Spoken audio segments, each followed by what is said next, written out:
Hey everyone, it's Barry here. Welcome to my Virgin Kitchen. I hope you are well. So as you know, we've been doing some transparent recipes recently, and this is another attempt today. It's kind of like a step up of the last one when we did the clear ravioli. Because in the clear ravioli, we had this. Or should the proper English have been these? Edible film discs. Okay, so I teased that in the last video that I found out how to make my own. These were ordered online, but there was a website called What's for Chow where they actually have a structured way of making your own film. And we're gonna try and do that today. And with a combination of one of my favorite simplistic presentation gadgets of all time, the taco truck, we're gonna try and make a transparent taco. You see what I did there? So from Amazon, hopefully, in this box, I haven't actually opened it yet, we better check. Holy schmoly. Yes. I think I only need about 2 ml of this. Liquid glycerin. And the more important thing that's harder to get, soy lecithin powder. Now we found that on the last video that the ingredients of this was pretty much that anyway. So we're gonna just do it homemade. So I don't want to taco about it much more. I think we should just crack on and do it. What say you, Homer? Are you ready? Warning, I believe this is quite a long process. I got back late from London last night, so we're just gonna make it first. So the 4 things you need is the soy lecithin and the glycerin. I literally need 2 ml of this, that is it. So anyone's got any ideas what I can do with liquid glycerin that's legal, let me know. We also need some potato starch, again, our old friend, and luckily this time Mrs. Barry didn't throw it out because it was quite expensive to get. Last up is 400 ml of water, and you can probably hear my kettle boiling in the background, and my theory with that is, I was once told that if you boil water in a kettle, and then let it go to room temperature, and then freeze it, you get absolute crystal clear ice cubes. Now, this whole recipe goes in a pan anyway, but I'm just gonna try it. I'm gonna boil 400 ml of water. It's probably pointless, but that's my role, all right? Nice. 10 ml of soy lecithin. I wasn't sure what this was, whether it's like a paste or a powder or a fluid. See, that's a powder, I think. Yep, it's a very beany smelling powder. I've got 10 ml on this thing, so. Oh, like a glove. It's about 2 and a bit teaspoons. So I'll stick that. It's tipped somehow. We'll go for 9.5, all right? Again, unless you want me to make absolutely massive giant one of these, what else can I do with lecithin powder? This thing just feels like a big Butch shampoo bottle. I've just spotted something off the Heston Blumenthal egg recipe when I was using the kids' syringe for medicine. It's got the mils on the side. That's got 2.5 ml there. It's like it's destiny.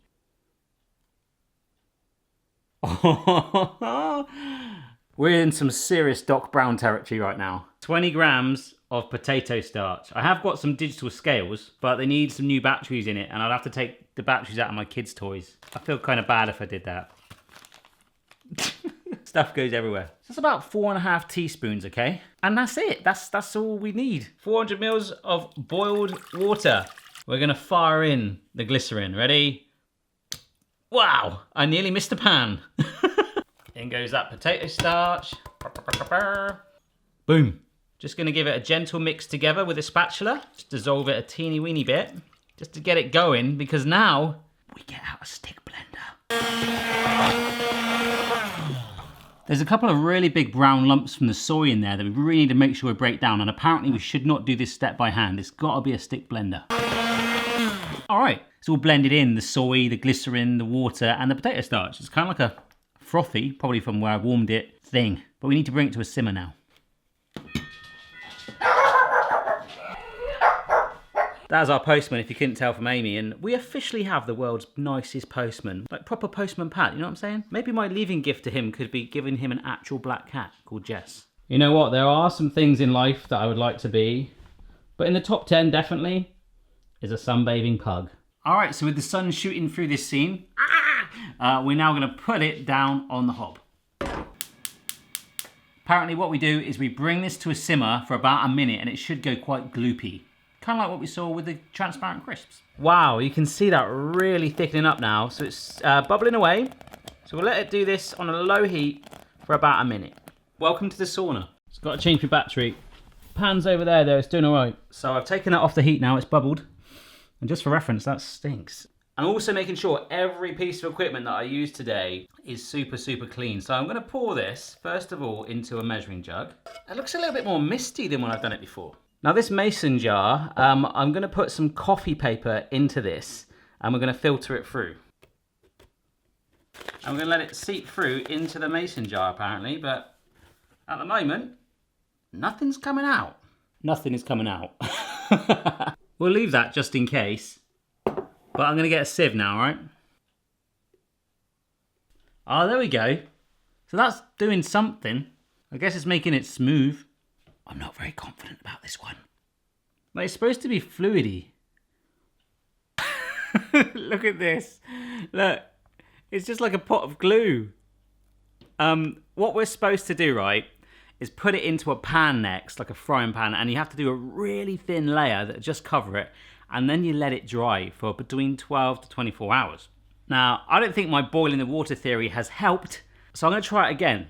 Rather than using the frying pans for that, I'm going to use, I'm not going to waste that mixture, I'm going to pour it into some cake tins, alright? So yeah. No, this is not good. But apparently we just want a really, really thin layer, but this is too gloopy. This is way too gloopy. And that's way too much as well. What? I'm now going to do exactly what I've just done from the start again, but this time with cold water. The soy, boom, 2 mils in.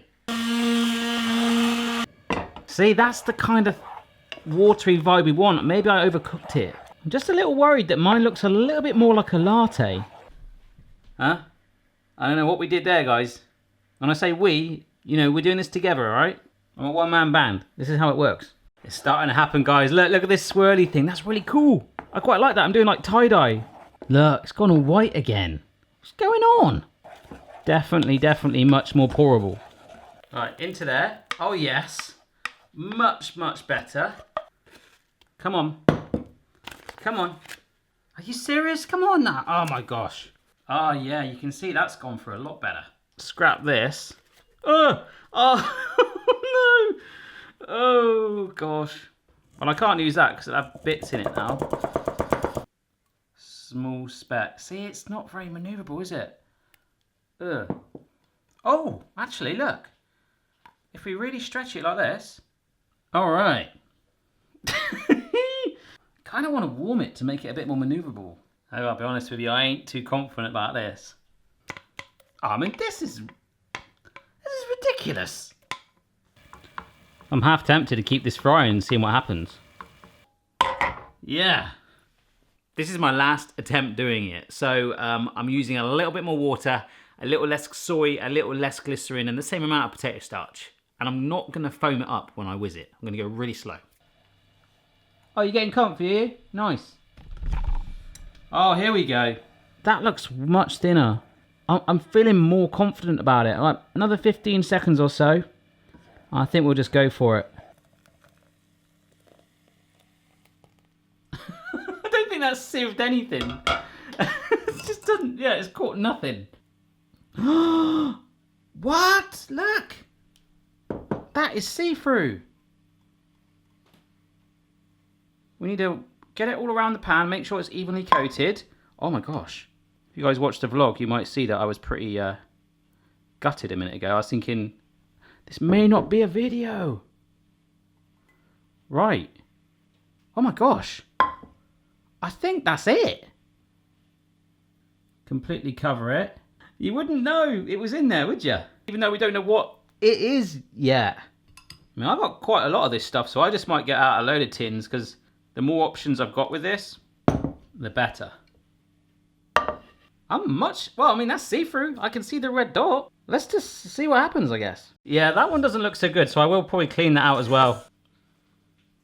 Well, hey. The theory is we let it dry out from 12 to 24 hours, okay? So rather than put it in the oven or dehydrate it, we're just gonna let it do its thing naturally. So my thinking is, if this is actual edible film, like the recipe ingredients are the same as on those discs that we bought, they didn't like water. What I mean by that is the fillings, right, we put in there, they weren't heavily water-based. So what I'm hoping is, once we get one of these dried out, I can sort of try and shape it into a taco as it starts to go sort of semi-dry, like that. I'll stick it in there, and then maybe we can flash fry it to hold it shaped like a taco. That, of course, is if we even get to this step, and then I'm looking over at my table right now, and it's like a montage of things drying out in tins and pans. I'll give you an update in a few hours or whatever. All right, little update. It is nearly 5 o'clock and I've removed half the pans and I've made another batch, but this time to the more strength glycerin and soy lecithin, but a little bit more water. And I've just poured it in here and it's much better, but the other stuff down there, it's not good. It's clammy. This is my last chance. Then I'm going to give up on this. I've just poured it for a sieve and I'm just going to show you, hopefully. See, it's still quite liquidy. Yes, it does go very transparent, doesn't it? But I'm just going to go for a thicker layer, I think. See, now this one looks a little bit too misty now. I don't know. The problem that I had is that as it dried out, it kind of like shriveled up. It just turned into like the size of the red dot. And even what I've just done there, I don't think it's going to work. We'll leave them out anyway overnight and that. But I'm going to revert back to the recipe that was used in the clear crisps recipe and make a potato stock and put it in the oven because my dehydrator hasn't arrived overnight. And try and do that larger and then deep fry that to get our clear taco. Roasting the potatoes up like before. Once they're done, we're going to go and make a potato stock. But what I said earlier about the corn stock, I have got sweet corn. So we're going to put a tin of corn in with the potatoes to get a corny potato stock. Basically, I've lost my mind. But you've seen me do that before. We'll jump to that.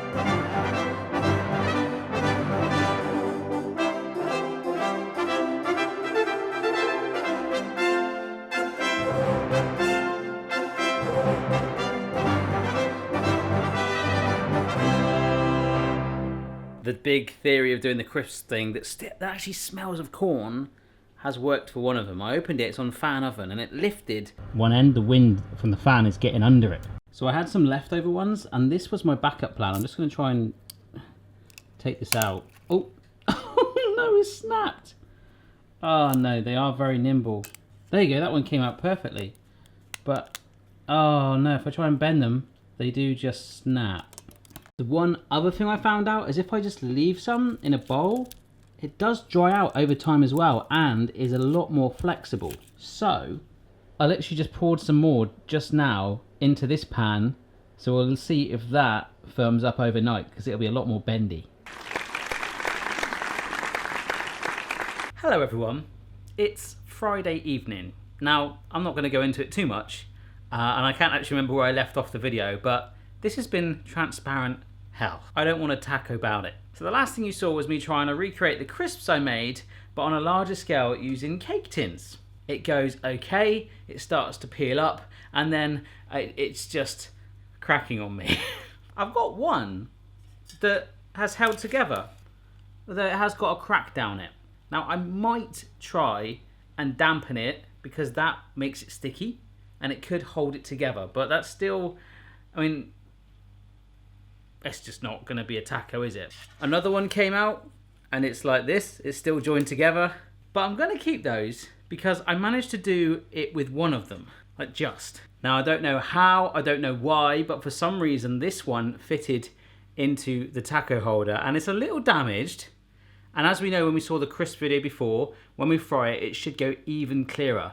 But it's extremely nimble. Basically, if you see this video, I don't know if I ever want to do a transparent video again.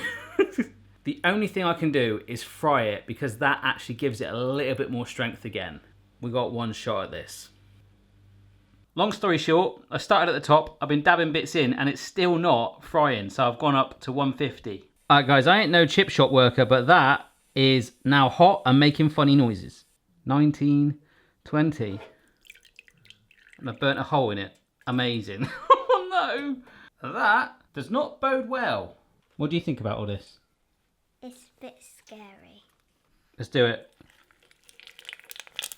Oh no. Oh no. Anyone for a taco? Alright, rest in peace, little taco shell.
got 4 transparent tacos over there. I just need 1. It's just getting it to the right temperature that is going to make or break, no pun intended, these taco shells. Right, so this is my worst one.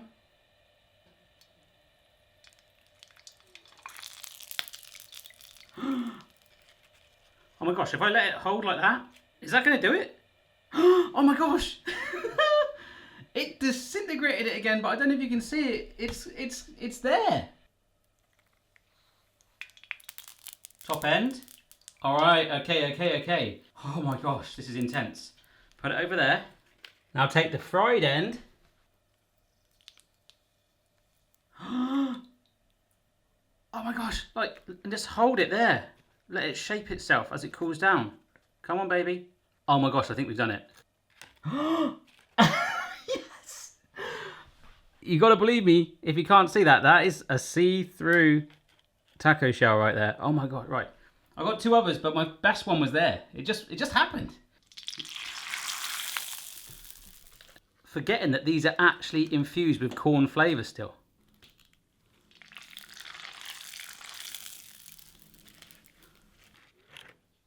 Check that out.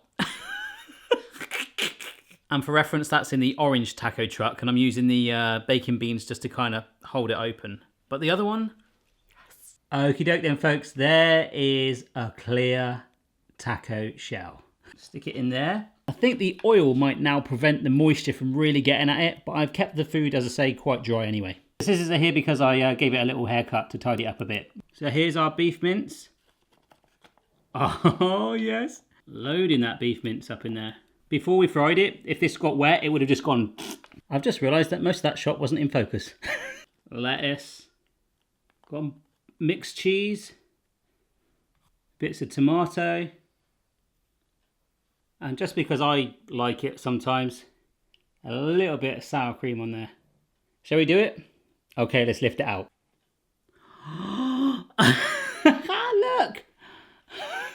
Yes! I can't believe we've done it. This is actually infused with corn flavour. I forgot to tell you, it does smell a lot of corn anyway. This has been incredibly tough. This might be my last clear recipe ever. I don't know, but let's have a bite. It's still hanging in there, holding itself together. If this video is not worth a subscribe, I don't know what is. And remember, if you are subscribed, to press that bell so you get notified of new uploads. Because lots of you are telling me that you're not getting notified, so naughty YouTube. But of course, feel free to follow me at My Virgin Kitchen on all other social media, because you'll also be notified of uploads that way. Including behind the scenes moments of the whole experience, shall I say, of making these tacos. Go and have a marathon now by checking out one of the many playlists, including this clear recipe playlist. And of course, let me know down below what you want to see next. I don't want to talk about this anymore.